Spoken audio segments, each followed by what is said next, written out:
Bukas ang Malacanang sa posibilidad na hilingin ang pagpapalawig ng martial law sa Mindanao.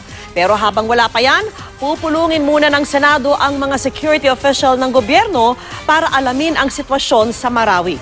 Nakatutok si Jamsi Sante.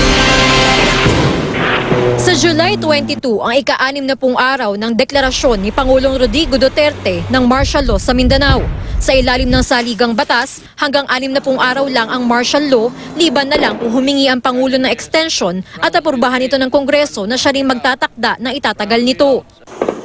Ngayong hindi pa rin tapos ang bakbakan sa Marawi sa pagitan ng gobyerno at multigroup na humanay sa ISIS, bukas ang Malacanang sa posibilidad na humingi ng extension ng martial law sa Mindanao. Depende yun. Alam mo, si Presidente na nga nagsabi, if I have my choice, sinasabi na, gusto ko 1 week tapos na yan eh. Pero depende nga sa situation on the ground. Kung anong realidad, yun ang gagawin natin. Ang Armed Forces of the Philippines may mga kondisyon daw na pag-aaralan bago masabi kung kailangan palawigin ang martial law. And that assessment regarding whether those conditions have been met has not yet been made fully. It will be made in about a week and a half or two.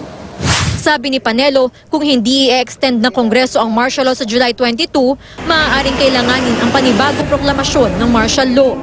Pero ayon kay Senador Cheese Escudero, kung para sa parehong lugar at laban sa parehong kalaban ng martial law, dapat humingi ang palasyo ng extension sa Kongreso imbis na maglabas ang palasyo ng panibagong deklarasyon. Dapat daw mag-ingat ang mga tagapayo ng Pangulo sa mga bagong legal na teorya na maaaring makwestiyon kung naaayon sa konstitusyon. Hindi pa man gumagawa ng hakbang para hingin sa Kongreso ang pagpapalawig ng martial law, ang Senado hihiling daw ng briefing sa security officials ukol sa sitwasyon sa Marawi bago mag-July 22. Sabi ni Senate Majority Leader Tito Soto, maaaring i-extend na Kongreso ang martial law ngunit hindi na buong Mindanao ang sakop.